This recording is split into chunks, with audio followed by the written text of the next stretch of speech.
So in today's video I am going to answer your questions. So let's start. The first question asked is, Sir, tell us about Mitanni inscriptions and Sanskrit language. Is Sanskrit language written in Mitanni inscriptions? No. Who told you that Sanskrit language has been used in Mitanni inscriptions? This is just a fake news. There's nothing more than this. The names of Varun Indra are found in it. From this we can guess that it is Sanskrit language. I am going to make a video on this. I will talk about it in detail. For now, I will tell you this much here, that Sanskrit language has not been used in it. The next question is our past. Sir, why are you not answering my comment? After Harshvardhan period came the Rajput period. So did the Rajputs and Brahmins together create casteism? Some people call Rajputs because I am also a Rajput. Please sir, reply once. What he means to say is that the Rajput era came after Harshvardhan, so did the Rajputs and Brahmins together create casteism? This is not completely true, but I will explain one thing to you here. There are two types of Rajputs. One is indigenous and the other is foreign. You will have to understand this first. In the Mughal era, there were Rajputs who were under the Mughals and were serving them. They were doing yes men.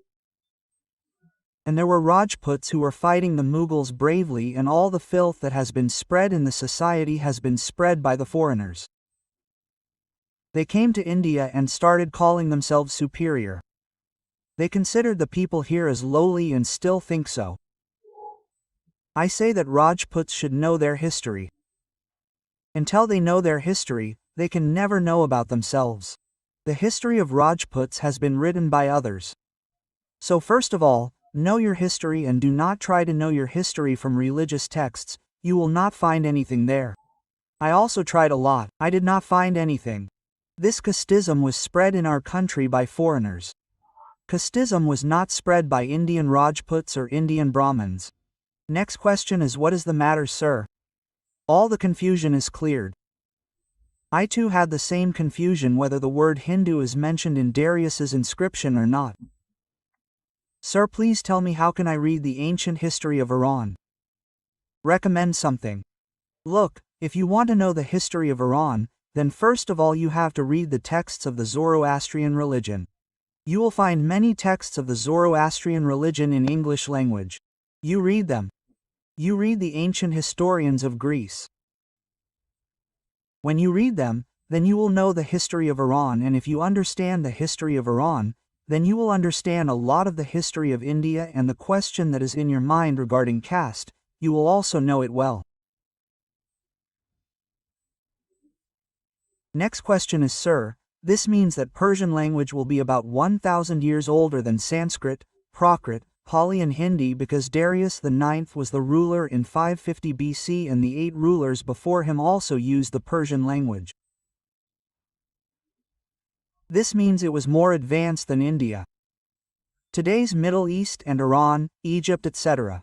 We needlessly consider India to be the oldest civilization. He has asked a very long question, but a very good question. First of all, I would like to tell you that the Persian that has been discussed there and the Persian that is in use today, there is a huge difference between these two. You have to understand this. Historians have written Old Persian. You have to keep this in mind first. Just by hearing the name, do not get confused whether the meaning of Persian today is the same at that time or it was there at that time too. Not at all. Like the Sanskrit that we use today.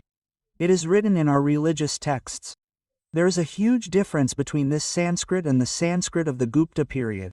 The Sanskrit of the Gupta period is called Buddhist hybrid Sanskrit. You will not be able to read even 2 letters of that Sanskrit, and you will be able to read all the letters of this Sanskrit. Everyone will understand what is written in it. So first understand this, the form of Persian which was prevalent in the time of Darius or the time of the rulers who ruled before him, that form is different and the form of today is different.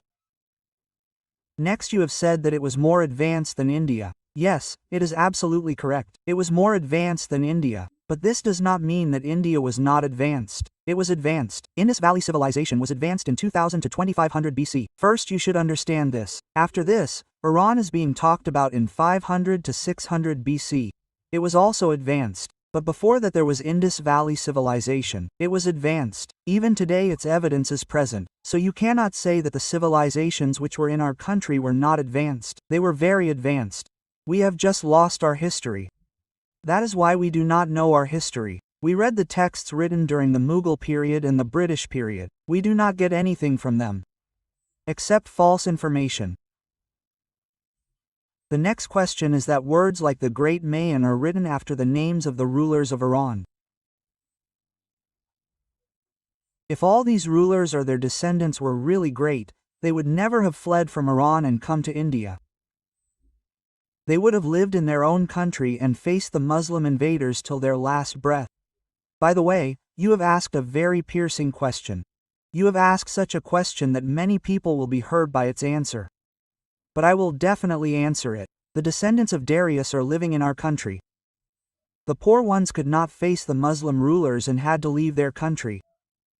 They left their country and came to our country. Muslim rulers also followed them to our country. Then the descendants of the same Darius, the same Iranians, folded their hands in front of the Muslim rulers and said, "Master, please spare us now. We have given you our Iran and Afghanistan. At least let us live here in India."